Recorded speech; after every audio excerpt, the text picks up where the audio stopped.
Coming up, we talk about disappearing Transformers. The Wii U is back from the dead. I try to give Mort some of my old crap. And why the Hives are the greatest live musical act going. Mort gives us a SEGE recap. And we answer your questions on this episode of the Garagecast. Mort, can we talk about the Transformers? Let's talk about the Transformers. I want to talk about the Transformers because I love the Transformers. And you I'm wondering, did love the Transformers, or you still love the Transformers? I eternally love the Transformers and am perpetually disappointed going forward. But did you play the High Moon Activision games? The Fall of Cybertron, Those are War great for games. Cybertron? Yeah. Super fun. Really fun. And more in a modern era where you wouldn't have thought that they would be very good, especially with like all the movie games. Yeah. Those games are good. Also, those games are unavailable. You cannot buy them. Oh. They were delisted quite a while ago because of sad. Activision. They reviewed great too. It's not just like fans love it. It's like they're legitimately great games. That I forget which one was the second one. I think it's Fall of Cybertron. Legitimately great, like really cool end level. Like they did some really neat stuff. So Hasbro, who is of course the license holder for Transformers, was recently interviewed, and they were talking about, because the Activision's being sold to Xbox, they're like, well, what do you guys think's gonna happen? They're like, boy, it sure would be great to like maybe re-release those old games. And then Hasbro said, unfortunately, we don't think it's going to be possible because we're pretty sure that Activision lost the hard drives. Oh, wow. That contain the game code. You need those. Hasbro then put out a statement corrected by Activision, said, we made a mistake and that's not true. They know where the hard drives All right. are. So the story was originally going to be like, hey, it sounds like we probably won't be able to see those games back because they don't know where they are. And now it seems to be, no, they do know where they are. Do you think they know to back up everything in 3 places, I would think, by this point? Even in the Xbox 360's life, that was a rule. You would think. Yeah. So maybe we could see a Cybertron re-release of maybe both those games on a modern platform. Well, you know, the whole reason the story exists is to see how many people react to it. And if, 100%. And if people react to it, then they're like, all right, let's go with the next Cybertron And if you're game. gonna tweet anybody, tweet it to Microsoft because they're going to be the new boss soon enough. How about that? Tell me, what do you know about Baldur's Gate 3? Literally nothing. Literally nothing, huh? Yeah. So I have been a early access owner of Baldur's Gate 3 since it came out, I want to say like 2019, 2020. Okay. So I've already paid up. I already have the game. I'm very excited about it. I played quite a bit of it, but I also waited because there's a lot of stuff coming out. It looks like it's going to be a fantastic game if you're interested in really good role-playing games and a D&D background, because it's based on Dungeons & Dragons. It's really awesome. It's not going to be so cool for Xbox owners, though, because the game is going to be delayed. Oh. And this isn't 100%... Well, it is... They do know why it's being delayed, but people are speculating exactly the reasoning. Essentially... Larian Studios, the people who make it, want to make sure that the Xbox Series S version has the same features that the Xbox Series X version has, which is anytime, anywhere, drop in and out co-op. Yeah. And they say they're having a very difficult time getting that running because the game is truly really, I mean, when they talk about you having a lot of freedom in this game, it really is quite expansive. Yeah. And the fact that like another person can just hop in and like this is a game where you have like really important choices in dialogue, like saying the wrong thing to a person can like end a quest line and make them want to kill you. And when you're playing with multiple people, your friends can mess that up by being like, I'm going to say the wrong thing. It's very funny. It's very cool. But the problem is that Larian can't just say, well, Xbox Series X will have co-op and we won't do it on Series S because Microsoft has a policy that you can't make the versions of the game different from a feature standpoint. They can be different from like a graphical standpoint. Why the heck did they make this other console is my question, because at this point it's literally stifling innovation. So that is now the hot topic. That is the debate that everyone's having. Proponents are going to tell you that like they've sold more Series S's than they have X's. That's why they did it. Well, great. Because having the low cost, but people are on your side are saying this is going to be the story over and over and over going forward, right? Like, this is going to keep happening. Which number is it? Is it PS5 is outselling Xbox 2-1 or 3-1? 2-1. It would be 3-1 without the Xbox Series S. Oh, so wow. That's okay. Yes. Well, so that's where that is a complicated position to be in. It is. Also, Nintendo's just looking at everyone going, we're with old technology, and we just had the best month of our Nintendo's 18 years of having this They're not console. even putting that game out on ours, so we don't care either way. All right. Well, so let's do some positive Xbox news. Yeah. They are now selling replacement parts for your Xbox controller, specifically the Elite, Series 2 and Series 1.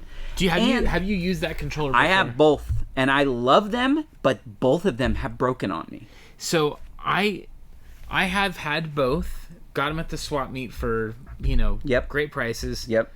So, but they were from vendors I trust, and they're like, these are new. Yep. So one was a Goodwill, and then the Goodwill near me gets like electronics that were opened, but they're new. Yep. Anyway. Yeah. The point is that the grip or whatever that's on it always falls apart. Now, is that's the Series 1, right? Series 1. Yes, my grip on the Series 1 fell off. Sold it, done with that. And then the Series 2, I feel like the grip is better on the Series 2. It's better, but I still feel like this anxiety, like it's going to break. My bumpers are broken. Both of them got to a mode now where you can't push. You push, they're eternally down. Yeah. Like they're pushing down always. There's no more. And I opened it up and looked at it. You open it up and it's like, oh, this is fine. Put the thing back on. It's like, no, it doesn't work anymore. Oh my god. Now, the good news is, and I'm going to probably explore this because I do like that controller. I've had nothing but quality problems with them, but when they worked, they're great. Yeah. They sell all the buttons for like $20, and this is really key, full repair guides for free on how to completely take it apart and do all the work.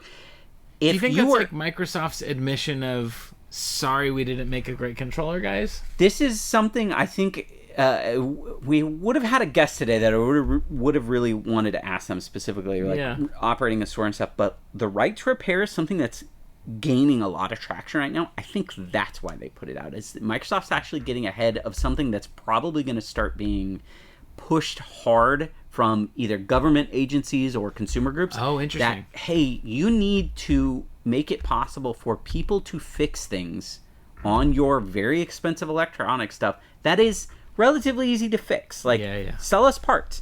If you talk to anyone who's been operating any type of repair stuff, they can tell you it's really difficult sometimes to even just get like official parts from places. Yeah, for sure. Well, now Microsoft, I'm very happy Microsoft's doing this. I also spent all the money on that really fancy PlayStation controller. Yeah. And they, right out the gate, were like, one of the things we're doing with this is we'll sell you a new, like, you can take the entire thumbstick, like, module out and $20 buy a new one if you're getting drift. You can just replace the whole thing. Wow. Without having to even think about it. I haven't done that yet because it still works. Yeah. And that controller seems like it's of a higher build quality. I don't know if I'm going to have the same problems, but I'm happy that it seems like for both there are ways now that we can fix these controllers that I spent too much money on. So good on Xbox for that. Let's talk about the Wii U. Hey, I got some exciting news for you. Did you know? So I saw this news story and I was like, poor Gerard. But then I saw the underneath the headline of that, which is that it's for 2 games. Yes.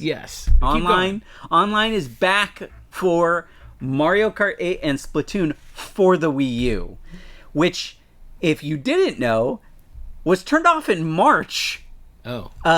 Because they said, hey, we're turning this off because there is an exploit.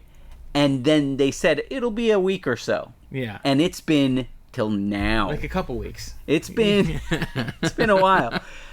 Apparently, there was a known exploit, and several other online games had patches that came out and fixed it. But for whatever reason, Mario Kart 8 and Splatoon, probably, I would say, 2 of the 3 probably most played Wii U online games right now, right? If you're playing a Wii U game online, it's going to be one of those or Smash Brothers. Yeah. Well, they're back. Hey. They never left the Switch, but all right, you know. but they're Back again. Whatever. But in more Nintendo news, this is starting to heat up more and more and more. And okay. I called it. Yeah, well... Now, it's not 100% yet. You know what, though? All right, I'm just going to say this. You could, at every single podcast, say, did you know that Microsoft, Sony, or Nintendo... For sure, Sony and Nintendo. Microsoft is to be determined, I guess. Correct. is working on a new console? Well, no. I mean, come on. That's not the news story. The news story is that dev kits for the new Nintendo console are in developers' hands, and the rumors, like multiple sources are saying, this thing's coming out next year. That's what I said. I said 2024 was when they would put a new console out. No. And I think that is still true. Okay. Now, is it Switch 2? Is it a... What do you do if you're Nintendo? It's like with the Wii. They're like, okay, we had this bazillion selling console, and then we're going to do Wii U, which is like Wii 2, or whatever, right? It should have been Wii HD. But anyway, Wii U, and it bombs. Switch is the same thing as the Wii. It's selling like gangbusters. Yeah. It's for... Families love it. Yeah. What do you do for your next console? Do you do Switch 2? I mean, PlayStation has the easiest thing. You make Switch Pro. If you do Switch Pro, it sounds like it's non-essential. No, but that's just it. It's not. That's just it. It's not. If I'm soccer mom, Julie, then keep selling your Switch. Why wouldn't you? But make the Switch Pro and make it, hey, look, the new Mario, the Mario Iliad. Comes out. No, what's the Mario? What's the one where he's an elephant now? Well, that's Mario Wonder, but I was making a Mario Odyssey joke for the smarties out there. I got the joke. I'm very smart. I didn't know if you were I was going to say, did you not know that there's a new Mario Wonder? But that's a 2D. I'm talking about what's the next? Which I saw the 3D gameplay for that, and I was like, okay, that's all right. Yeah, that'll be fun. I'd like that they. I don't know if I'm interested in another 2D Mario, but I like that they changed the art style finally. Yeah. You know what? At the very least. Odyssey's great. Odyssey is great. I would play Odyssey too. I would love it. 3D World is so much fun. I do like 3D World. That's one where me and the kids will throw that game Bowser's Fury was incredible too. Yeah, fantastic. There's a lot to love in that. Yeah, that little Mario package of Switch game goodness. I think if they can make a Switch that runs better, all your old Switch stuff better, and then plays stuff that only can be played on it. Yeah, they're done. That's the only thing everyone wants. Yeah. The Wii U should have been called Nintendo's Tableau, and Well, that just sounds terrible, Josh. It does, yeah. But they. I get what you're saying, though. They could have just speed ran this. Yeah. Hey, we're gonna put this console out. It's terrible. Give us a year. I think PlayStation has it right. Use code names for it's like the Orbis and the dermatologist is coming. Yeah, but then when the console's out, it's like the 2, the 3, the 4. Guess what? There'll be a PlayStation 6. Yeah, there will be. Many PlayStations to come. Yeah. Anyway, well, that's a lot of good news. That's news. All right. That's news. Let's talk about what we've been playing. Yes. Okay, hand me that little bag right there. This guy? Yeah. So, I went to Southeast Game Exchange. Mm-hmm. There's a great video up on the Mort's Garage channel to watch on that, and I got 3 more coming about it. One is a pickups video with Retro Rick, Tyler, My Retro Life, Gabbo the Giver, Saturn Steve. We're basically just set a camera in the hotel room, and we're like, all right, go, and we just went really fast. And then there's one where my daughter sends me out on a journey to find Animal Crossing on the Switch, and I think there's another one too. But anyway, ooh, I was on the plane enjoying this little beauty. For those of you that are listening, this is a 2DS. What? I don't think Wait, I thought the 2DS was like XL. a wedge. Yeah, it's a 2DS XL. The new Nintendo 2DS XL. Again, the 3D is totally superfluous, so it is. A 2D, that's the way to go. So, but I was not playing 2DS games. I was compelled to play a couple of regular DS games, one of which I've decided to sell because I hated it. And it broke my heart. Snowboard Truly Kids. A garbage.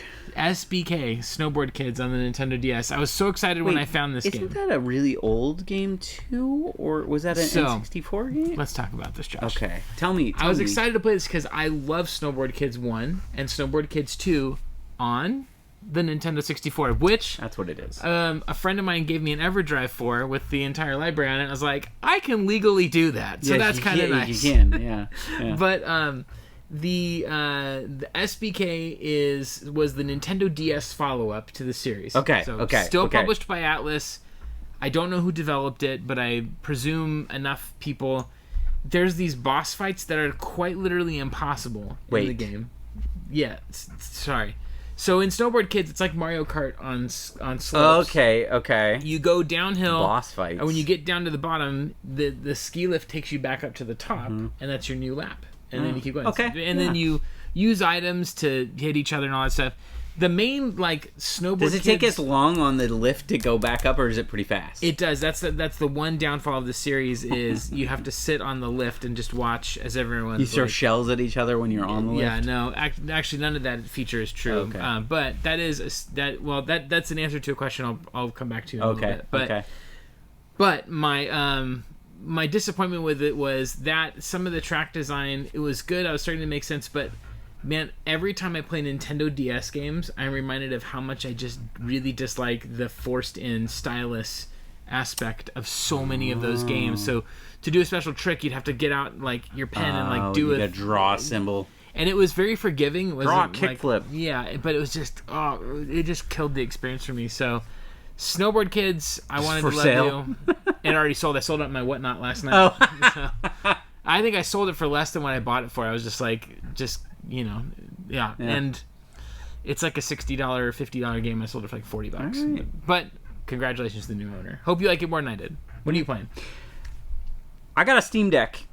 You did. And it came, and I played it, and my review of the Steam Deck is it's kind of a magical device. It's I brought it and I left it in my car. But it's amazing. It's an incredible, especially if you are a person that if you already have a Steam library, it's amazing to turn this thing on, sign in, and be like, here's 500 Steam verified games ready to go now. And I'm like, wow. If you are not a PC gamer, the Steam Deck I think is even better because it allows you to hop in that world, but you don't have to own a PC. You can just play right off of it, and you can take advantage of the magic of Steam sales and buying all this stuff that is super old but also for $3. I have not been playing any the beauty of a Steam Deck is you can play higher quality games than you could play on any other handheld. Instead, I'm playing a lot of games that you could play on a regular handheld. I would think that would be the advantage is spending. So tell me, could I spend $3 on a big box PC game from 98 or something? Yeah, see, you could play System Shock, or you could play. That's actually the first game I'd try and find is System Shock. Yeah, I've you never could play played BioShock. Do you know? Did they bring System Shock Remake to consoles yet, or is it PC only? I don't know. I think I'm dying to play that game. I've never played it. I think it is on everything, but okay, I gotta look it up. So what I've been playing on it is two games I want to talk about. One is a little game. It's in early access right now. It's called Halls of Torment. And it looks like original Diablo. Oh. It's isometric. The graphics are very pixelated. It looks exactly like Diablo. Nice. But it is a Vampire Survivors style game where you are just constantly running around, wiping out hordes of skeletons. It is very fun and runs great on the deck. And the second game, which I just started playing today, Double Dragon Gaiden: Rise of the Dragons. That's the full name of the game. It is the new Double Dragon game from I heard it's great. It's awesome. Yeah. I played it just today. So far, I love it. They are super smart about putting in some stuff into this classic beat 'em up feel without just remaking those games, because the reality for all of us 90s kids is that beat 'em ups were great and also a scam. And I don't know about you, but when I went back and played old beat 'em ups again, I realized, this was good because of the time, but this isn't you can see the facade now. Especially games when they put back out on Xbox Live Arcade, like the old X-Men game or the Simpsons game. Yeah. It's like, hey, these are awesome. These are designed to just take your money. And it's not like designed super well. The characters were not that different. There wasn't like reasons to keep playing it over and over again. Yes. It was fun to play through and see it once. No, I remember getting it on PS3, the Simpsons arcade game, and being like, I played through this. This is fine. Yeah. So we have this new crop that's come out. Streets of Rage 4, Shredder's Revenge, and now this Double Dragon game where they're like, hey, we're going to add a bunch more stuff into these. Yeah. That's a little more modern, and that has made all the difference. With Shredder's Revenge and Streets of Rage, I really felt like they like made the combat way more technical. It was way more fun. With this game, not only is the combat, they've done some really smart things with it, but the game has some roguelite elements to it, which really, to me, I know some people are like, oh, I hate that because it kind of is like messing with the formula. I love it because I played like 4 runs today, and I literally didn't even, when I died, I didn't want to continue. I'm like, no, I want to start over again. I want to play a couple different characters. You get random upgrades that are pretty meaningful. You are basically setting how hard you want the game to be, and you earn money, and at the end, it deletes your save. You don't get to keep playing if you don't continue, but all the money you earned gets turned into tokens to unlock new characters, unlock new music, and there are like, I don't know, 9 or 10 characters to pick in the game. Yeah. Also, runs great on the deck. I think the game's out on probably everything, so you could probably play it on your Switch, which I think is also a great, be a great experience. But, my 2-hour review, great. Awesome. Good game. Good. All right, I got a couple more quick ones for you. Okay. This isn't quite as strong as the Steamdeck still, but Castlevania games. Yeah. A lot of fun. I was playing Dawn of Sorrow on the Nintendo DS for the first time. That is It's great. Good game. Wait, that is the DS one? The DS one. There's 2 or 3 on the DS. I think there's 3. Yeah. It's Dawn of Sorrow, Portrait of Ruin, and is Ecclesia? Order of Ecclesia. Ecclesia. Which is a Greek word for church. Yes. But I've not gone back to one of these more, I don't know if DS is modern Castlevania, but that formula of it's Metroidvania. Yeah, they're all really like that. there. And I'm just absolutely like, I want to just keep playing it. I love it. It's so fun. I think I played that one the most on the plane. While Gabbo was trembling in fear, I was playing Castlevania. It was a great time. I was not trembling, and the DS touch screen stuff is fine. It doesn't add to the gameplay, but it's not so intrusive as to take away. I think it's Portrait of Ruin is where you're playing as like the brother and sister. I don't know. Because if it's not Dawn of Sorrow, then it's Portrait of Ruin. I think Dawn of Sorrow you're playing as one of the characters from the DS games. It's a sequel. Yeah, and, of Aria. And he's referencing what's happened before at the very beginning of it, and I was like, oh, I'm out of order, but I'm still loving the game. I think the 3 DS games and the 3 3DS games. No, it's the 3 Game Boy Advance games and the 3 DS ones. I think they're all great. So the 3 separate DS games, not the 3DS games. Yes. The 3 Game Boy Advance games, those are all, I think, considered just the best. I think they're a solid, 2 trilogies. Yes. Yeah. Okay, so tell me your last game. That's it. Oh, I got one more for you. A Diablo 4 I've been playing. Did I mention Metroid Pinball last time? No. Okay.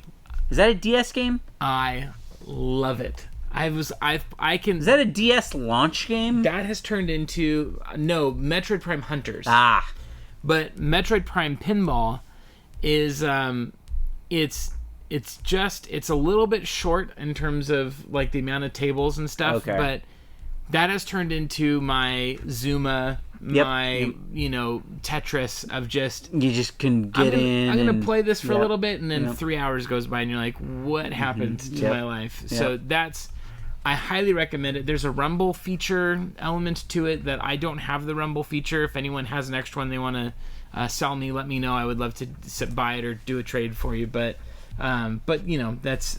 I've been DS focused lately because I've been on the road a lot. So, interesting thing about in the air, rather. Right. the Steam Deck is a fantastic emulation machine. Yes, which I would never do. No, who would? But also my Steam Deck is filled with them. Keep going. But what's great is like Game Boy. Like I put all basically like Game Boy Advance games, Game Boy Color games. It's really awesome in there. You know, it's a bummer though. DS and 3DS emulation, because of the screens.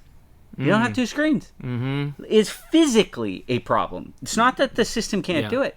So the best experience is still the actual 3DS, the actual... I mean, really you just need a 3DS because you can play all the DS. That format they really did, there's no better way to play it than just the real way. Nice. Two screens, you need them. I think even for Metroid Pinball, it spans both screens, right? It's something that emulation literally can't handle just because we don't use that format for anything. Yeah. So you could on the two screens on some of those games like Metroid Pinball, you go from bottom to top, but there's no touch elements to it. Right. So you could do it. But see, the emulator would need to be programmed to switch between them, and that's just not going to happen. And like I know people emulate those on a computer because you could just use your whole monitor and you can watch full screen. It's so small. Yeah. But they're just that. There's kind of it's really kind of neat that like you still just need a 3DS or a 2DS. Like you need one if you want to play those games. I still feel. I mean, Switch arguably is better, but I still think the 3DS library is one of the best libraries in all of gaming. Like I think just do you count the DS library in it? Because I think the DS library is a better library than the 3DS library, but the 3DS. I think when the 3DS got to the second half of its life, it was like bullseye after bullseye. Really? Like I think like from like the mainline Nintendo, Star Fox, Zelda, Mario, the remakes were well chosen. I thought from the 64 era. Man, I would love it if the Switch got ports of of the Ocarina and Star Fox, HD quote unquote, those versions, 3DS versions or whatever. But anyway, we should shift our attention one more time, two more times. So we were gonna have a special guest on who will be on next week. Should we tell everyone who it is? No, it's up to you. Why not? Punky, who owns Hidden Gem Video Games. Punky Brewster will be here. And I wonder how many times he's had to endure that. Yes, Punky Brewster. I am the Vietnamese Punky Brewster, but somebody has to be. So it might as well be him. But we wish you well, Punky. He's at home with the fever, but not feeling good. If you have questions for Punky about owning a game store, he's new to this. Like he's been doing it for about a year now. Gosh, I think already a year. Leave your questions. Yeah. And we would love for that. And we're gonna get him on there. Yeah, he was supposed to be here tonight, but he got ill. I wanted to do this because somebody had mentioned on our last episode. They commented about my Voltron shirt, and I wore second worst Voltron, which is the one where he's like a made up of like vehicles instead of robot lions. He's like considered not as good Voltron. So this is I would like agree with that assessment. I feel like the 100%, Lions is 100%. You're gonna tell me like one Transformers already do this and they do it better. Yeah. Like the thing about Voltron is 5 robot lions is cooler than almost anything else that you could do. Yes. I had one of those big like metal Voltrons with when I was a kid. The like that's the real one, like the original one. If you had it, that was the one. Sold all my toys. So I have something. Oh, I've been doing cleaning, right? Oh, and I've been finding things. Did you find more things? So I wanted to do a little special new segment that I'm going to debut here. Wow. And I'm going to give this to you because here at Mort Industries, right? we just have incredible products. Which, right? By the way, I have a lot of resale videos coming out. We have incredible products. One of our products is this fine podcast, which is delivered to you. A second product. Garbage or gold. Garbage or gold. That is just a fan. So I thought, you know what? I'd like to do the next great product in the Mort Industries line. I'm here for it. And I'm calling it Neat or Nah. Oh, this is good. So, Neat or Nah. Neat or Nah is I'm going to show you some stuff I found. And your entire purpose is to simply give me a rating of Neat or Neat, Nah. Okay, and this is good because garbage or gold, the whole thing is to reinforce absolute all or nothing thinking, which is a hallmark of internet communication. Yep. And I love how you floated that to another topical idea. Or not. All right, let's go. Neat or not. So this is not going to be, I don't think any, well, I didn't look up any of this, so I don't know if there's anything of value here. It'll be really neat if there is something, but I kind of doubt it. I think this is the bottom of the barrel. But is it neat or is it not? All right. So the first thing, I have some genuine Rock Band notebooks. Well, I'm going to definitely say nah on these. Yeah, yeah. I think blank paper, not as cool. This would be a lovely giveaway at an event. Well, to someone who loved Rock Band. Wouldn't that mean that it's neat? For someone else. For me, okay.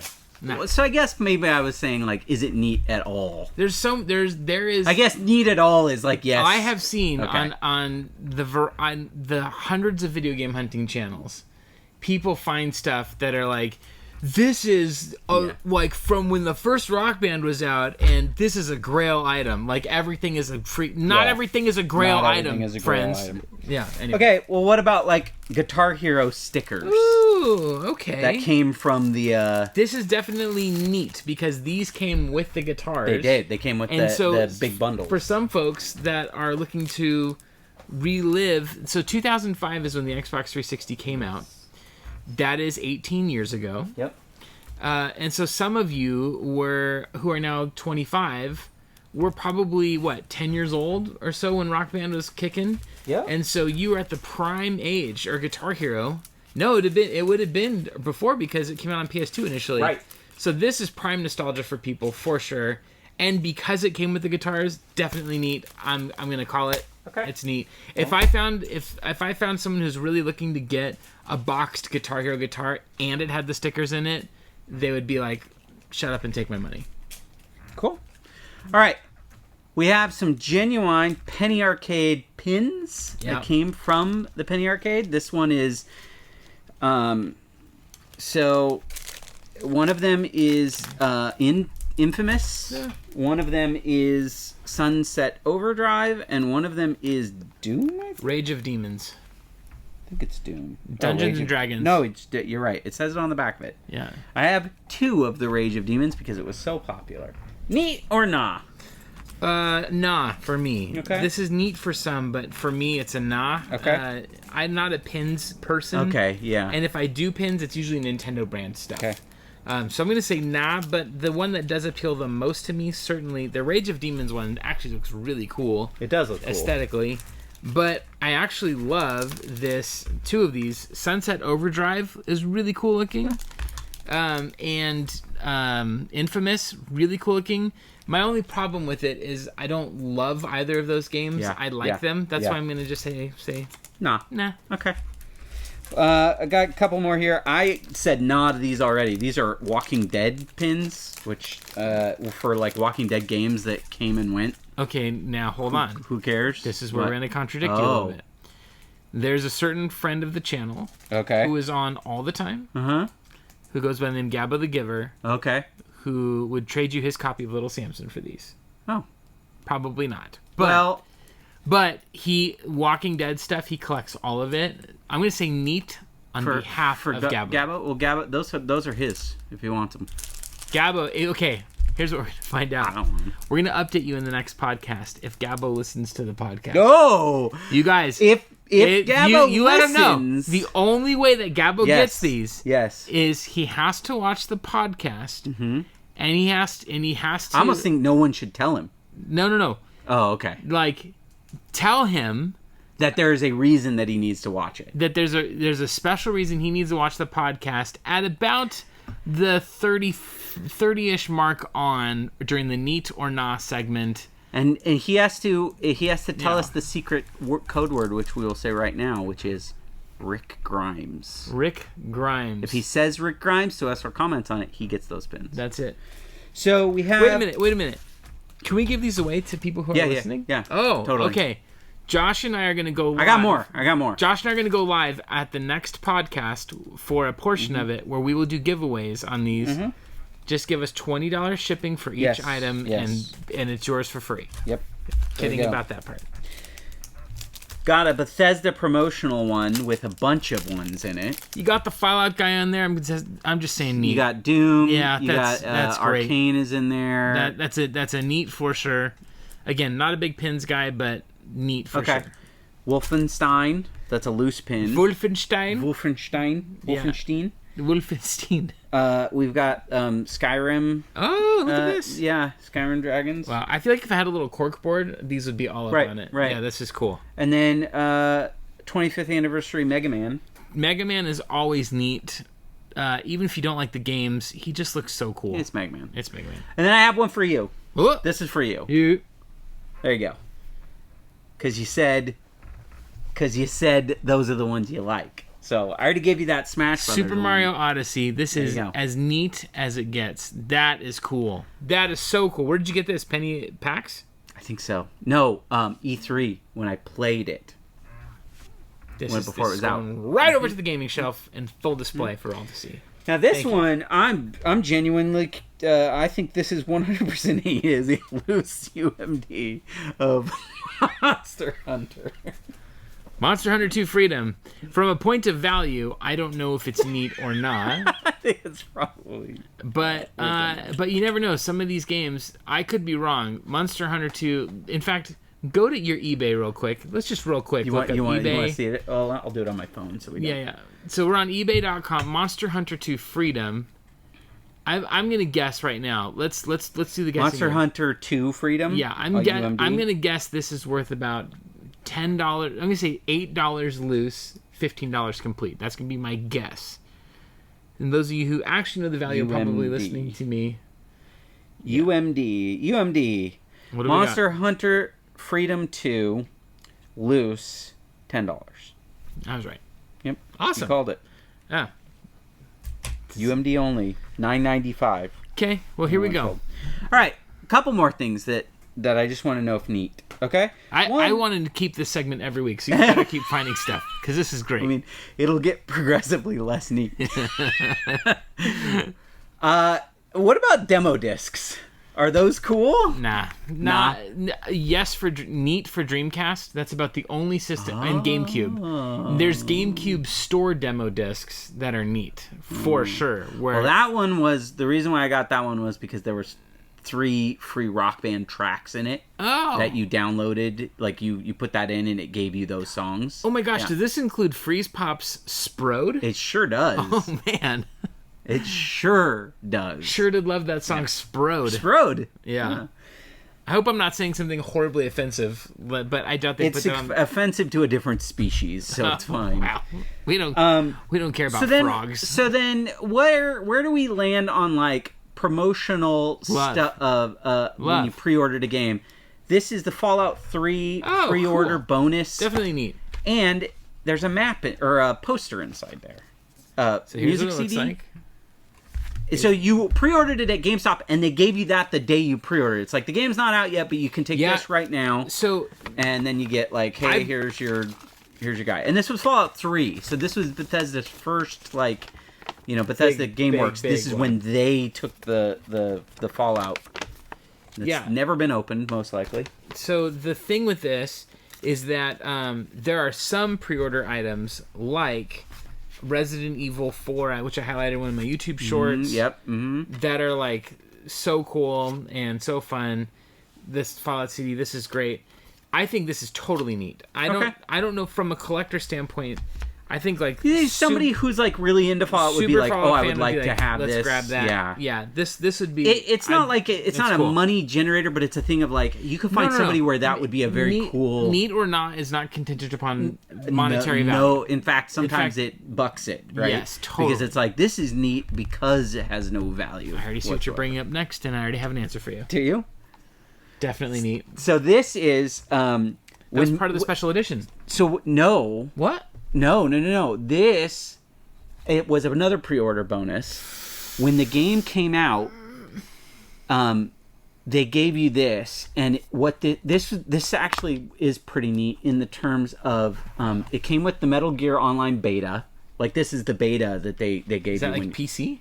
No, it was on PlayStation. So Metal Gear 4. This is Metal Gear Solid 4, Guns of the Patriots. When it came out... Oh, right. This disc, you would put it in, and it was this database. Game. It's not a game, but it runs on the PlayStation 3. And it was like an interactive database, almost like an Encarta from the 90s. And it was like, here's every character in the game and their backstory and all this stuff. No kidding. But the game, the disc would read your save data from Metal Gear 4, and there was a bunch of stuff that's redacted in there until you had played Metal Gear 4, and then it would unredact because it had information about the story. Neat as can be. Yeah. This is... How much do you want? I want it in my collection. I mean, it's yours, so... Huzzah! I mean, technically, all of this stuff is yours because I'm not taking it back. But well, thanks. The payment for that is you have to take those notebooks. I found a DVD case that's empty that might have been used for a Blockbuster DVD. It's yours. Found my Blockbuster membership card. Wow, that's neat. I think if you find that and you want to do a giveaway here, that would, I don't know that would have an audience. So then I have just a couple more things. Honestly, I think these are neat just to me. And I don't... That was very sweet. I don't 100% know if I even want to get rid of these. Does your wife know how sweet you can be? I don't think she does. Yeah. I think she needs to be told more. So I found a couple DS games, actually. Okay. In box. Okay. And... with artwork? I mean, everything. It's the whole deal. So, neat or nah, Scrabble 2007 edition. Coming at you in the PAL territories. Yes, yeah, it's European mode. I'm gonna say nah, because I would rather play Scrabble with the real. Also, with the board. I feel like mobile. How did you end up with this? My wife was very into Scrabble, and I bought her out on her 3DS or on her DS when it came out. So this is a dumb question. Is it from 2007? It is. But I think it's from 2006, actually. Probably. Yeah, that's how you do it. But what's the backwards or the region stuff on DS? Is it region locked? I know, because that worked on ours. Okay. So, because I love the thicker cases that the PAL region got. I think they're just way cooler than the black ones, and the clear. My assumption is that it's worth nothing. Oh, it's totally worth nothing. Okay, yeah, that's what I thought. It's shovelware. That's what I thought. Okay. Yeah. So then the second one is I want to actually bring up, these are my in my top favorite Nintendo series. Monopoly? Of all time. I got to carry that No, Nintendo made. Nintendo made. Hey, I'm sure if Nintendo had Monopoly, they had Mario as a playable So people character. like to talk about Mario and Zelda, and I'm like, that's not top tier. Tell me. When we talk about top tier... Stop. There is a specific character. Is this a Nintendo franchise? These are Nintendo franchises. If you have what I think you have right now... I bet I don't. I'm going to freak out. I bet I don't. Okay. No, these are my favorite Nintendo games because of the objectively the best ones. Rhythm Heaven. That's a good game. It's not what DS. I was thinking of. No, yeah. This is complete in box. Everything's there. It's in mint condition. Yeah. Here's the problem, Josh. This is like a $90 game. Oh. So we need to figure that out. That's not bad. So that you don't. I have it already. Okay. We'll talk. Okay. But I this is neat from a gameplay perspective and from a value perspective. It might be perspective. one of the things where I even just keep because I love Rhythm Heaven. But the problem is I have the digital one on 3DS that basically had all of that on it. Yeah. So I don't really need the card anymore. Might as well sell that to buy 30 Steam games. Yeah, exactly. And then second, I think the greatest Nintendo franchise of them all, Picross 3D. Okay. That is totally neat. I need to play this. I want to play this. I've heard it's so fun, and why don't you play that copy? I'm going to. And why don't you put that maybe in the old collection? Okay, because it's going. It's because going where it belongs. So round 2 is a digital only. So unfortunately, my favorite series, it was incredible that they put them, they even made sequels to them, but they were digital only. They didn't make cart versions of Rhythm Heaven, Mega Mix, and Picross CD round 2. Okay. Those came out on the 3DS, but round 2 is fantastic. It's a great game, and it's even better in this than ways. But that is a magical game. So I'm excited. And I have never really seen that. very often. I don't think I realized that this is actually a Nintendo published game either. Mm-hmm. Yeah. Oh, That's yeah. Awesome. Picross 3D. Yep. Now, Josh, is this the conclusion of Neat This or Nah? is, I think, everything for Neat or Nah. Because Okay. the other things I brought were for that VR kit. Okay. And it just goes to that. So I was at a buy sell trade event a little while ago, and when you brought out the Scrabble 2007 PAL edition, I was sort of thinking you were going to pull out the Tingle game that was PAL exclusive, and that's how I was freaking out, because I was like, I would love to have that in my collection because of the absurdity of that character. No, and yet, I actually hate Tingle, so... Well, I know. That's why I... yeah. He's the room of video games, so... Yeah. Yeah. Oh, hi, Mark. Yes.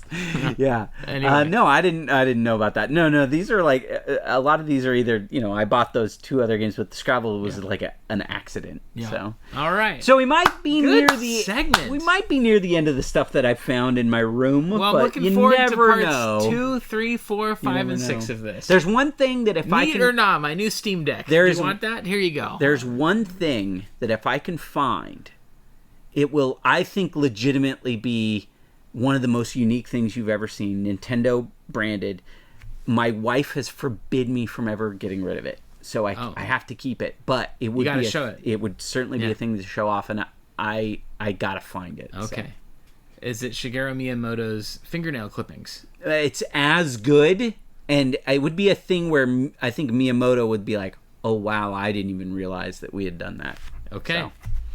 Well, let's do a little convention talk. Can we? Yeah, tell me about SEGE. Okay, so, and then we're gonna do some Q&A. Yeah, we got some Q's to A. So, You got Q's? We got A's. let's just move right through that. That was really funny though. So went to SEGE, the Southeast Game Exchange, had a total blast, and it's interesting going to these conventions. I more so than any other convention experience, I showed this quite a bit in the video, but I was really missing my family while I was there. Oh, really? Yeah, like I was super happy to be there, but Weird. Yeah, but like I was just like, oh man, yeah. So anyway, I want to preface everything I'm about to say with that, but I loved the convention. Are you worried that you're gonna come off as being like you had too much fun? No, not at all. Okay. No, but just more to say, like, it's just interesting what. I mean, it is kind of wild to go, like, to be away. You're an adult with young children, and you get a couple of days to yourself. Yeah. So, it's a young man's game of, like, you're hanging out in hotels, and it's all of, like... It was Austin, who runs Southeast Game Exchange, was a wonderful host. We had an awesome time. There was lots to do, but SoCal Gaming Expo and Game On Expo in Phoenix, Arizona are my 2 expos that I've attended. I've not been to Portland, and I have not been to Retro World Expo, I believe it is. Okay. The one that's Chris Crone, who runs Retro Games Plus. That's his show. And is the Portland one where Classic Tetris happens? I don't know, but the Portland one is like the epicenter of the retro gaming conventions. I think the one Classic that's like Tetris go to that one. Championships happen there. Okay. Oh my! I would lose my mind. Well, the Southeast Game Exchange is sort of a newcomer to the expo scene. At least they've done it for a few years, but this year, the word that I heard around the convention floor is like, this is the biggest one we've had so far. Like, that in terms of just excitement and all of that. And that's exciting, especially coming out of COVID. The SoCal Gaming Expo is, you summed it up best. It's a targeted bazaar. There's all of this stuff for sale.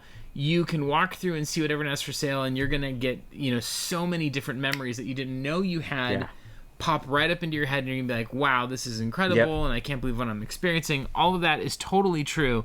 But as far as outside of that, there was panels, and there was a couple of arcade machines, and so if you didn't have a little bit of extroversion going into it to meet some folks, and maybe some friends that you were there with, I could see it being a little bit of an underwhelming experience in some ways, but also in these environments, people are very welcoming in general. So I think you'll walk in a stranger and walk out a friend pretty quick.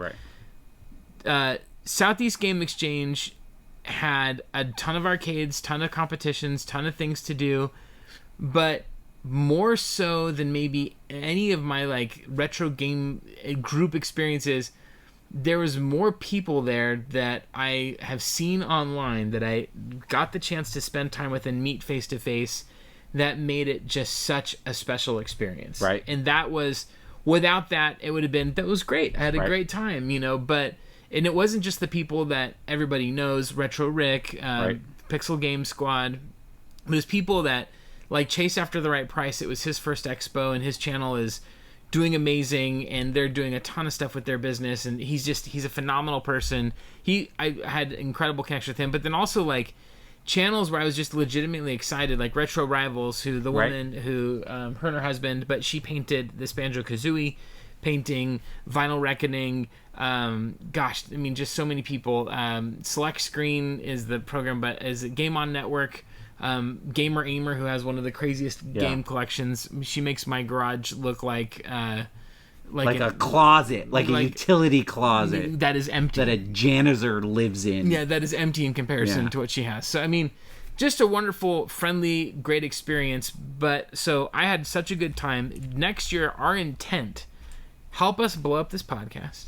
Help us blow up this channel. I need you guys to comment, make do this all thing the big so that I can go. Because Josh is coming next year. Because they're like, no, we're not going to let the co-host for some rinky-dink operation show up. And then I need you guys to be like, this is the greatest podcast that has ever existed. And then they'll be like, oh, yeah, we'll let the co-host come. Maybe. We're almost at 1,000 downloads, which is amazing. So thank you for all that.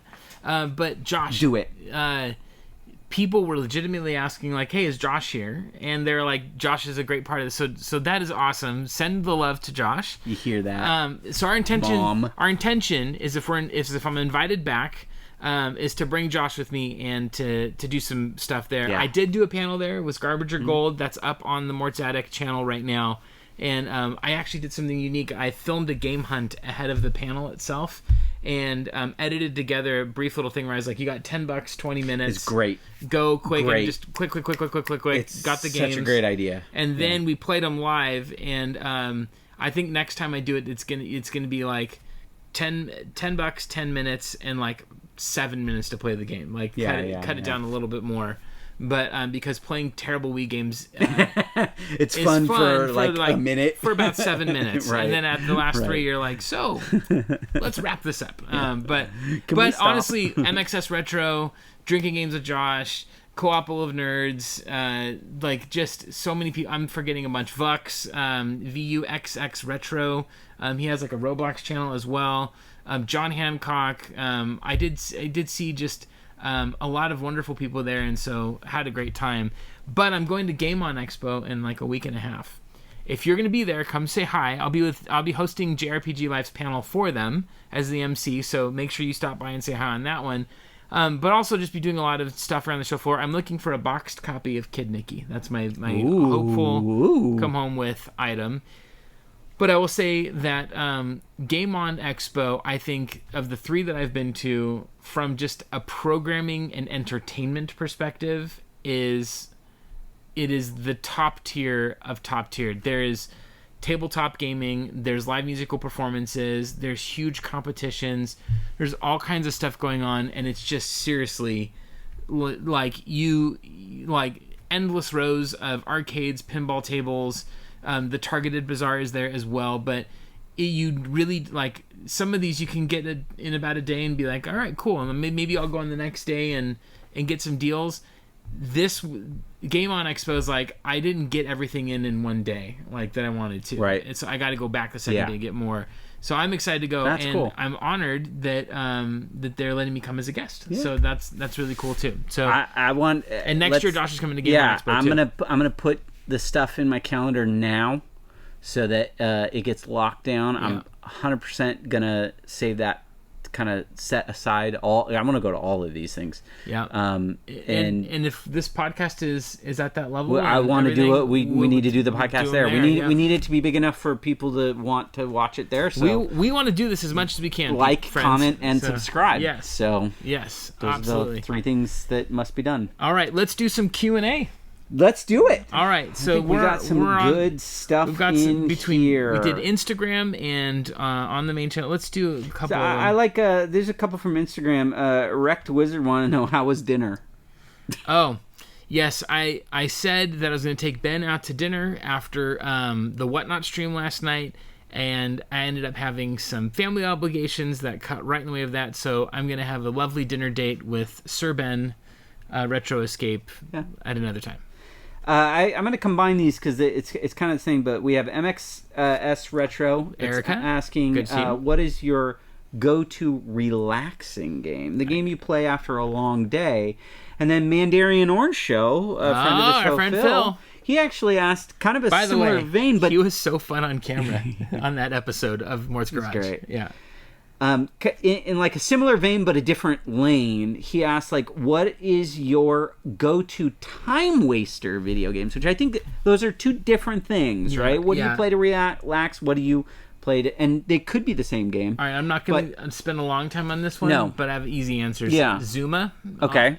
Skate. Wait, what is that? Time waste or relax? Both. Yeah. So sometimes you can waste some time. What I like to do is play Zuma. It's a puzzle game. You're a frog. It's a match 3 or match more than 3. I still, even having played it for 15 years, can't always get to the last level because it's so challenging, and I love it. I love to play puzzle games like that or Tetris 99 and have like a YouTube or a podcast, something in the background, and it's just the ultimate, like, I just am brained out and I love it. Those ones. Skate 3 is my other one. Sometimes I'll just roll around the city and just do flip tricks and enjoy myself to my heart's content. And then my last one that I had there was another one I was going to mention. I don't remember it, but Josh, what's yours? For me, kind of the same. I think Picross works for both relaxing and time wasting. Yeah. I can play Picross while I'm like watching something or even just listening to something. Mm-hmm. But I find it relaxing. Sudoku I'll do just to relax. So like puzzle games like that. I think that all of these weird like Vampire Survivors clones are games that I honestly can zone out while I'm playing because you're just sitting there wiping out enemies. So like that whole genre is a great relaxing time waster to me.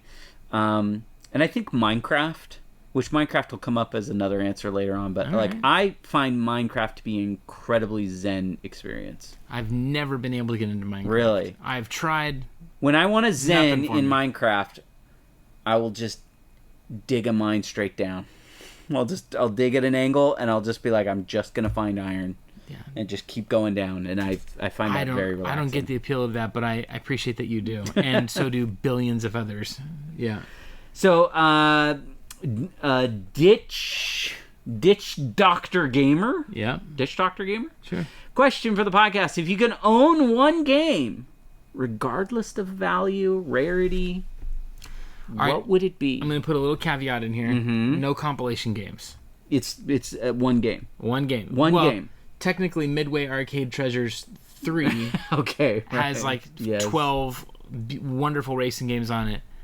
I would say probably like Tetris, because that's the kind of game that you... But like, do you have a specific Tetris in mind? Oh, gosh.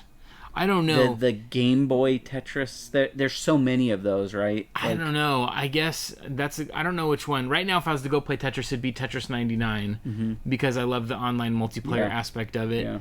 Yeah. Just because, I mean, in some of these open world games too would be a fun one, but ultimately, I don't know. Maybe one of the Breath of the Wild or Tears of the Kingdom could be another choice there too, because they're just so expansive and you can never see. Well, I think this is more from a collection standpoint. Like, what's the one thing from your collection? Like, from my collection. Yeah. Like, what is the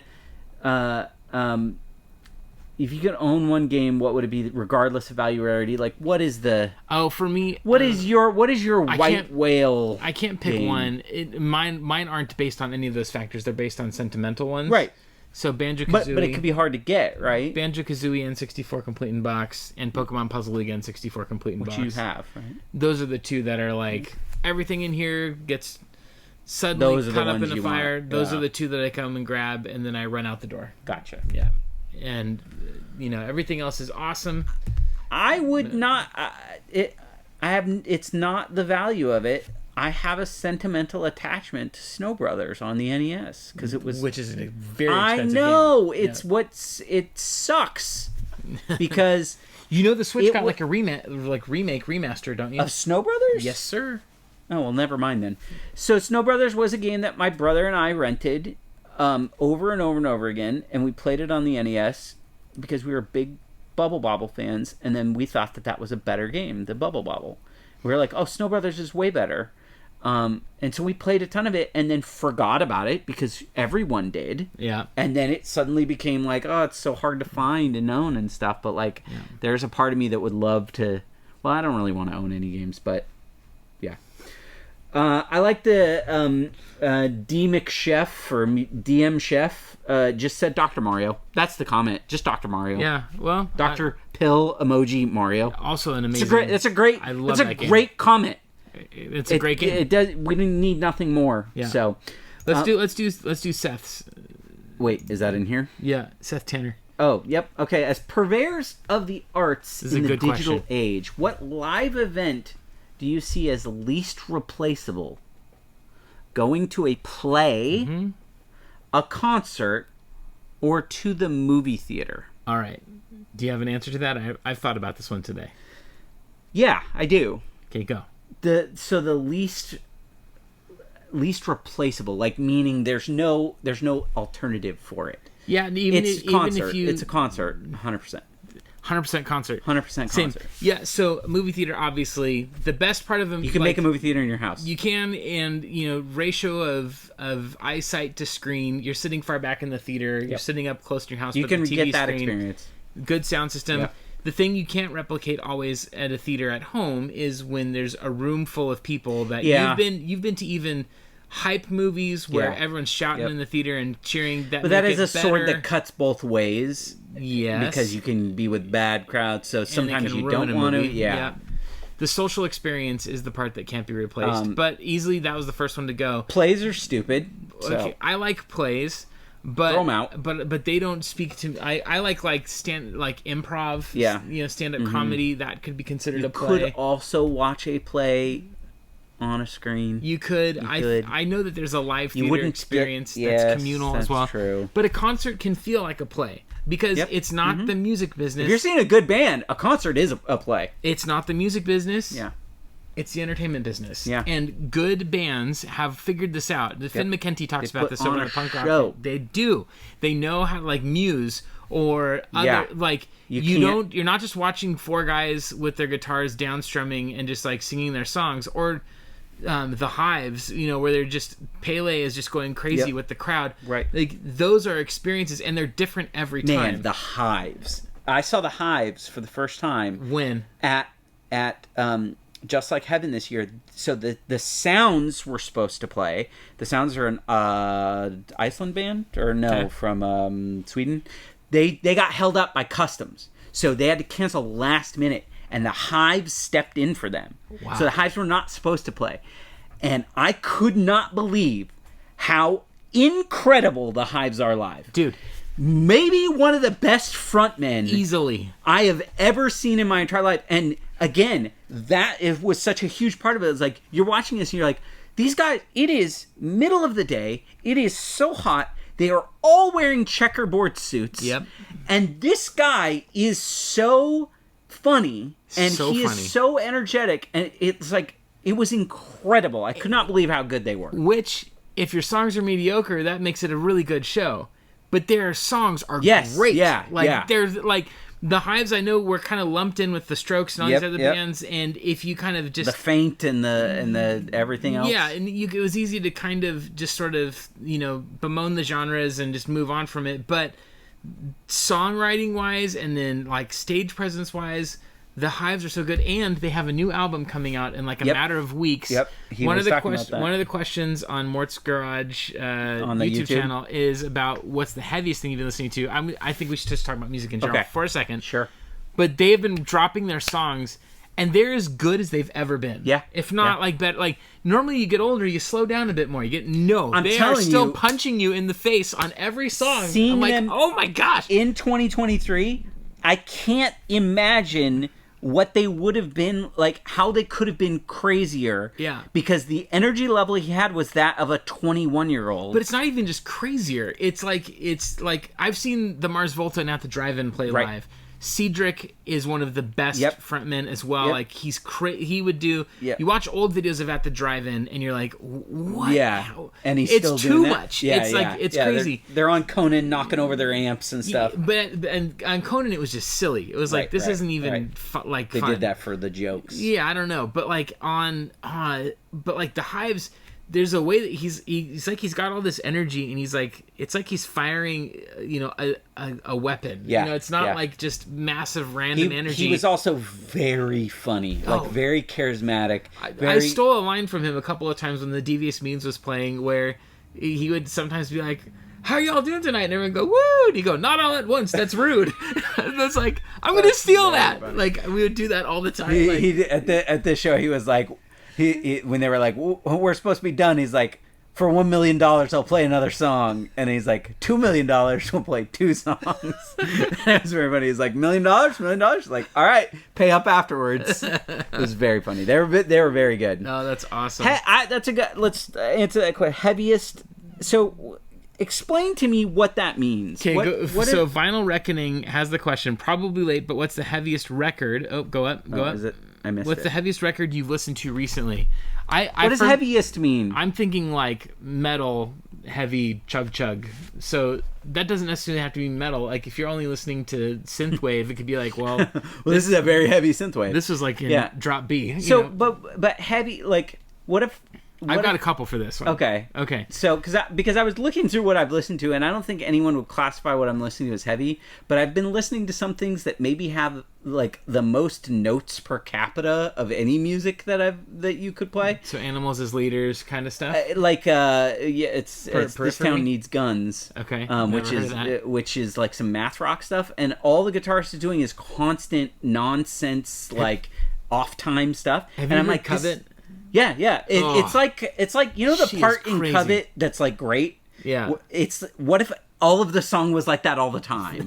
that would hurt my head. It does, but then there's a singer who's singing like good regular melody. How is there melody over that much guitar? That's what I'm saying. Wow. So to me, This Town Needs Guns is maybe like this is really heavy, like Polyphia. If you listen to Polyphia, there's a lot of stuff going on in that, and so to me, heavy is right now. My heavy is I meant to say an Polyphia. amount. Yeah.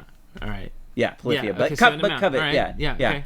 So that's Great what answer. I've been. But otherwise, I've been listening to like very soft, like the new Head and the Heart's got a crazy breakdown in the middle of it, stuff. where they just literally break Snail Mail is great. Listen to Lindsey Jordan. What's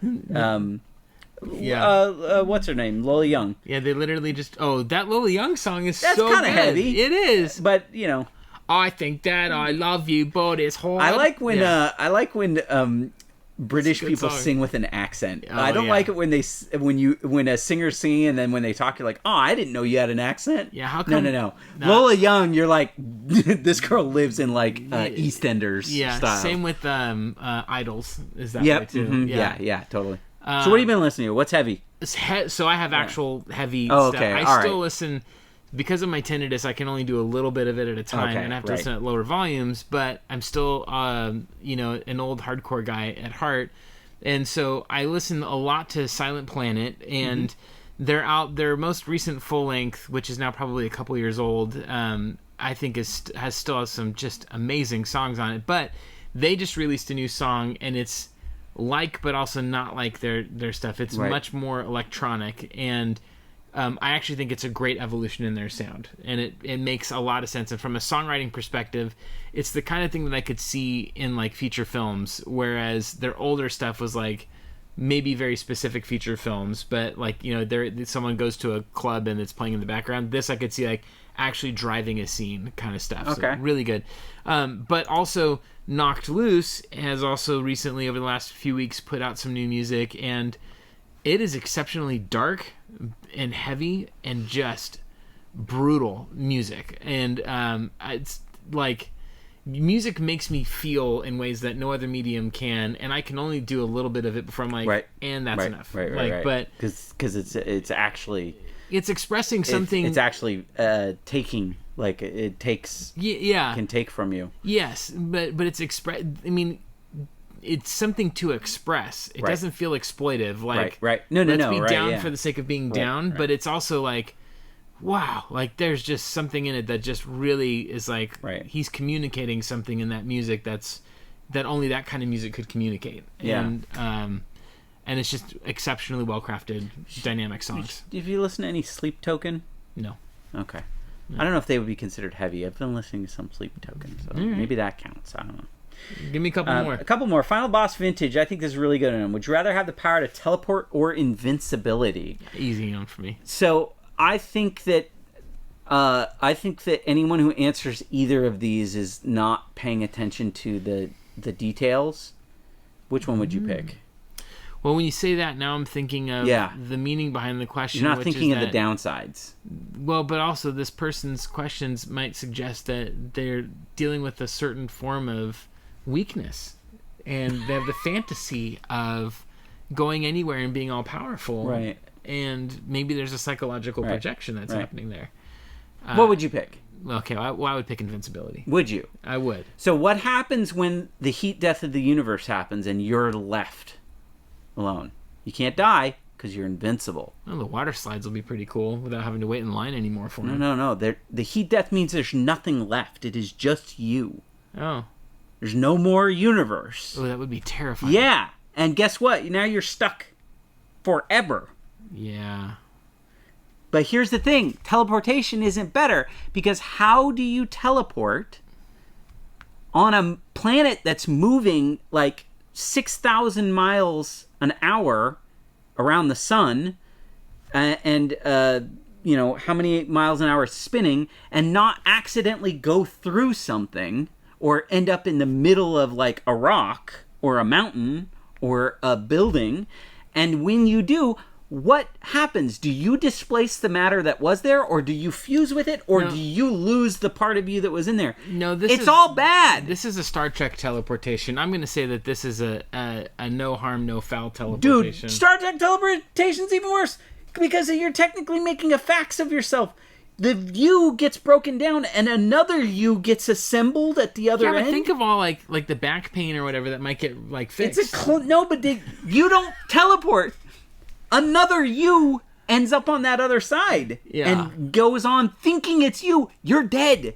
And that happened to William Riker. Remember that one episode where he teleported? But then when they teleported him off, the shield went up and a version of him stayed behind. And so now there's two William Rikers, and he's like still in love with Troy, but because he was like left there the whole time. Do you remember that from TNG? Oh man. You know what? I got to go back to invincibility for a second. So because I could just punch you and knock you out, and then the cops wouldn't be able to take you down. But you bring up something really interesting. If you were invincible, that would essentially remove risk and fear. That's true. And it suggests that risk and fear add something to the human experience that without them would change it in a way that may reduce the... I mean, obviously no one wants to go through like horribly painful experiences, but knowing that there's the possibility of a horribly painful experience makes the choice to do something. You can't be brave if you're invincible. Mm-hmm. You can't be a lot of things if you're invincible. No, that's very true. You feel... No, in fact, this has really got me thinking way deeper than the question. Scarcity and temporalness can sometimes lead to the actual value to something.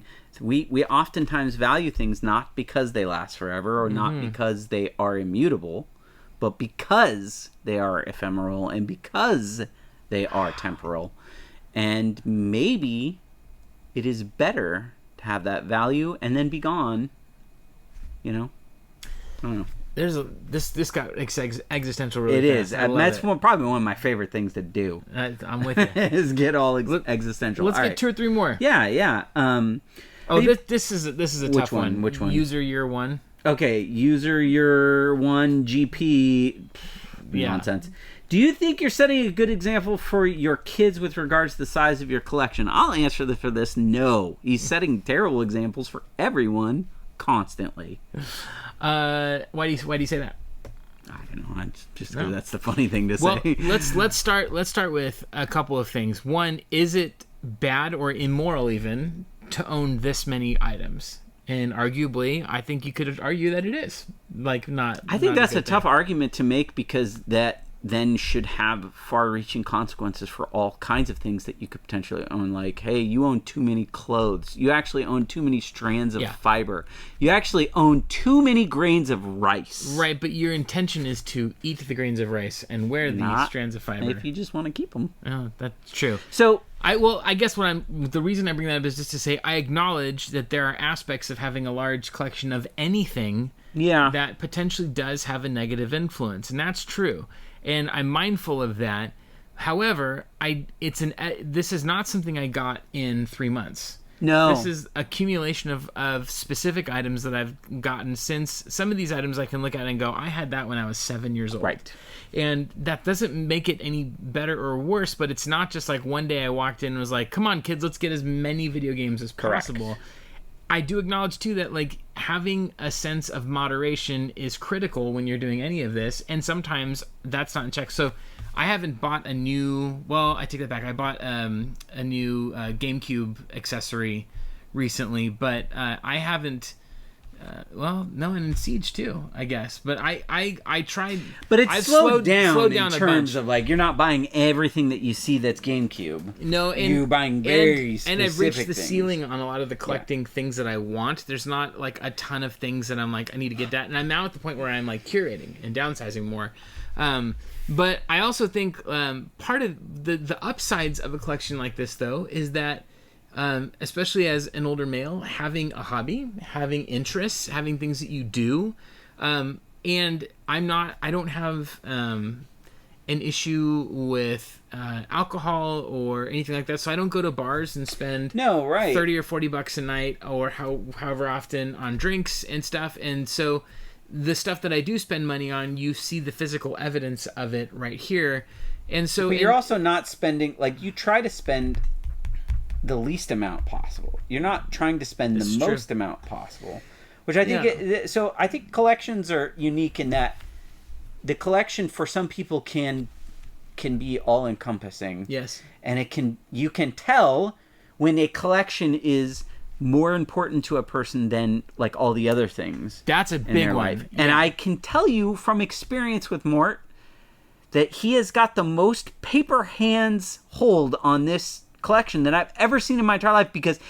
every time I'm here he's like, oh yeah, all this I'm gonna get rid of. Like there's whole chunks of this thing that you have but you're like, I don't need this. My next thing is I'm going through the amiibo collection. I'm getting rid of like 90% of the boxed ones because I've just realized like I'm gonna put the painting from Retro Rivals there. Room to... Well, but also like I don't know why I have the I was just saying how much I don't like Minecraft, but I have the Minecraft amiibos, and I was really enjoying collecting amiibos because you like had to get a full amiibos, set. right? Yeah. But now I'm looking around the room, going like it's starting to look like clutter and not like space, and so I'm moderating it to go. I'm going to keep all my Zelda ones. Yep. And then all the open ones my kids play with almost multiple times a week. Right. And so they have those toys to play with, and so that's cool.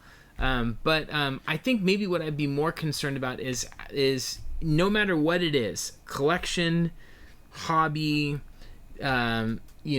favorite sports team, whatever it is that you might be into, Star Wars, Marvel, fill in the blank. The question is, do you spend more time on it in a way that's disproportionate priority-wise to the rest of your life? Does it take away from your ability to live your normal life, to spend the time with your kids? Does it take away from your finances? You're spending money that you don't have. Correct. I think that's a huge thing. All of those things are important checks, and sometimes I have to go, you know what? Like I'm probably past some limits right now, and I gotta correct it. And I will be the first to admit, like, I could probably be better, but at the same time, my wife is my ultimate sort of check, and she has often, I'll say like, how do you feel? And she's like, I love that you have something that you enjoy doing. I love that you've got a community. I love that it's brought this YouTube thing into your life. Like, she's supportive of it. If she were not, then this would not look this way. But also, like, you have this. So I've discovered this in doing all the cleaning that I've been doing, and what my problem is that I have too many of the Gundam models that I'm trying to make. I can't make anymore because I don't have room to put them anywhere. And so now I'm going through the difficult process of like, one, there just isn't enough space to put them all out. So I built models, and I enjoy the physical act of building is the thing I really enjoy. It puts me in a zen state. I can sit and kind of zone out by just like doing something with my hands instead of having my brain going constantly. And in my line of work, like I'm just on a computer all day. I'm always just solving problems. Yeah. And so what I like about like woodworking and model building is that I do something physical. Josh is a hacker, by the way, for his work. I'm a hacker. Yeah. What I do, I'm doing something with my hands that is like very manual. Like there's no problem to solve with like this sanding. I mean, there is in a sense, but it is a mechanical like. I just have to move my hand back and forth like just a bunch of times. But my issue is that I have too many and I can't possibly put them all out. And so I am now coming to the issue of like, I'm going to dedicate space, and that's all the space I get. And what you've done with this, I think, is cool. Is like you gave yourself a really big space, but like I don't see this stuff go outside of this room. No, it's I mean, your girls might play a game out there, but you do have a limit, and I think the area where you get in problems if I come here and I start seeing shelves going down the hallway, and like that would be like, okay, this is now getting too big because like really. You have a set limit. Like you can put some more stuff in here, but there is a limit to how much stuff you can actually hold. I'm at capacity. My intention is actually to nuke the amiibos and to actually nuke a lot of the Vita stuff. Yeah. So I love the Vita, but at the same time, there's just no way I'm going to get to like the 75% library of 100-hour plus RPGs. Right. And so I'm going to keep some of my favorite ones and. In the future, you know, we'll see if that changes. But I feel like if, you know, I like you said, I try to make smart purchases as well. And then, you know, I don't know, but it's a great question. It's one that I think don't just ask me, ask yourself. Everyone ought to ask themselves about any of their habits. Yeah. That, you know, is this adding to your life? Is it taking away from your life? And I think signs of living a lovely life would be, you know, your relationships, and I think ultimately that's the biggest, most important thing. So I also think I wonder if that question was a joke and we spent like a real long serious time. I read it as pretty sincere. Do you? I do. Oh, yeah. Maybe it's an indictment. Yes. Like, I mean, hey. Also I think it might be one of those things where someone was like, "I'm gonna get him." Yeah. You know, I don't know if that's the intention or not. Sure. And I didn't read it as let's, you know, hey, do you realize that you're, you know, poisoning your children. Yeah. But let's do a last one here because we're do you okay? I could do this all night. Sure, I know. Yeah, we could just keep going. Why don't we talk about? I guess there was a fun one. Oh, what time is it? Plus Pixel. It's about 10 p.m. Yeah. Thank you. Yeah. Desert Island game. What's a Desert Island game for you? We kind of answered that one already, though. Yeah, because we said it's the time waster. You think so? No, this is the one game you get. I don't know. I think Evan asked that question. Yeah. Who asked it? I would play. So it's Shinobi. Yeah, Shinobi Soup.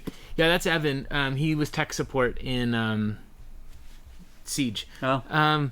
I don't know what my one game my Desert Island game would be. I'd probably want to do something where I could play multiple games within it to maximize it. But at the same time, there's something about Mario Maker. A satisfying. Probably, honestly, it'd probably be like. This is a bad answer. I don't know. I really don't know because I would want to say like maybe like a Call of Duty game because I love the campaigns in those can be so fun, but they're also so like push you forward. They don't let you just wander, and I think that some of the advantages of a desert island is the ability to wander. Yeah. And then I'm presuming that my desert island happens to have an internet connection. Well, that's the thing is as internet empowers, like what game can you play forever? Honestly, it's Civilization. Pick one of the Civilization games. Good answer. You can play that. I could play that for ever. Yeah. All right, last one. Let's do a real last one. What's a gaming IP that shouldn't be brought back? Okay, I'm going to answer it the other way and then the front way. A gaming IP that should be brought back first, Snowboard Kids. I were talking about the DS. I was talking about how much. So I dislike the you're DS mad one. at you think that they need to make a good one. I would love to see them remaster it, bring it back, and then make a new one. The idea of super weird, cartoony characters racing down the slopes on those tracks, refine the trick system a bit, work on the items a bit, get a more colorful graphical palette, make it all the more absurd. I think that could be a really great game and a great series to bring back. I'm all for it. What should not be brought back? What shouldn't? Let's leave. Oh, and Beetle Adventure Racing, please bring that back. Okay, what should be left in the ground? Let's never see it again. Bomberman. No, I'm kidding. No more Bombermans. No, I'm cool with Bomberman. I think honestly we're fine with the Bombermans we have. We probably don't need anymore. We have too many Bombermans. We have too many Bombermans, and what are they going to do? They're not going to make a better Bomberman than 94. It's not as special every time they come out. What should be left in the past? Yeah, Ooh, I'm don't remake, don't remaster, don't. Just leave it. Leave it alone. Turok. A good Turok game like would a be good great. Turok? I would like a good Turok game. I think I don't know. I mean, I'm looking at my collection right now, going like, I'd love a new Wipeout game. I'd love a new Vigilante 8 game. A lot of games you're like. They need to bring back Road Rash. They need to bring back Mystical Ninja. Goemon. But not bring back. I want. No, I was gonna say like Guitar Hero Rock Band, but that got people into playing music too. So I don't know. Yeah, but I don't know if those could work again. Yeah. I think that time's over. What do you think? I want back desperately a true, actual Burnout game. Yes. Josh is laying it down. Don't give us this open world nonsense. Need for Speed. No. Not the Burnout guys making someone else's game. No. Burn out. Burnout. Let's do it. Why don't you just remake Burnout 3? Yeah, and no open Make world. Make it fully nice looking and everything, but Burnout 3. And then, you know what shouldn't come back? Don't make any more Bioshock games. And don't remaster the existing ones. They already remastered them for one. Leave them alone. And number two, how dare you? Bioshock. Do you not realize whose garage you're in? Don't do it. This Big Daddy is sitting right up here above your head, sir. I want a new Dino Crisis. I know there's too many things that you're like, we should bring that back. I mean, I guess I wouldn't own it if I would say don't. King of the Monsters. I mean, I don't think there's a clamoring for King of the Monsters, but what not to bring back? Oh, I don't WWE. know. I don't know. What's a game? I'm like looking at Super Nintendo. No more Bubsy. Don't make another Bubsy. That character's terrible. Bad from the get-go. What are games that angered me? That their character just angered me, and I was like... Knights. Don't make any more Knights. Knights into Dreams? Yeah, don't do that. I haven't played that one. Don't do that. What are games... There are some games that I've played that I'm like, this just angers me playing it. Gosh, I don't know. I can't give a compelling answer right now. You'll think of something like when you're sleeping, and you'll be like, you'll wake up. Yeah. I want to do San Francisco Rush. I'd love a Body Harvest reimagining. Your list of things where it would be like, it would be great if you could like make this even make it better. No, I got it. Yeah, you got it. You figured it out. Imagine him in bed. No, I got it right now. But no, I know. But just imagine you bust up and you say, Monopoly. Yeah, no more Monopoly. No more. No more. We've done all we need to do. There's no more themed Monopolies that need to be made. Monopoly is done. Like, if you really want to play it, you can play it. It exists. Yeah. And it's terrible. Your experience will be just as bad. Whether it's The Simpsons, Guardians of the Galaxy, Super Mario. They could never make it worse. Leave it so it's as it is. Yes, 100%. I'm with you. Okay. No more Monopoly. Sorry, Phil. And on that note, I believe we should end this podcast. I think so, too. I think we've gone like 90 minutes tonight. But that's all right. We had a good time. It is. We did have a fantastic time. Yeah, it was awesome. Right. Thank you so much for joining us. Make sure that you come over to not only Mort's Attic here, if you're listening to this on a podcast format, thank you so much for downloading. Please share this podcast. Yes, please tell your friends. Do. Please share the clips. Please share the full-length episodes. Tell us your favorite parts. Tell us about Josh's hot take, controversial opinions, of which I have said nothing so as not to get canceled the way that Josh is about to. And what I would like to say is we're so glad that you're here. Thank you for joining us, and have a wonderful rest of your week. Josh, anything you want to add? Hey, thanks for hanging out with us in the attic. We'll see you next time.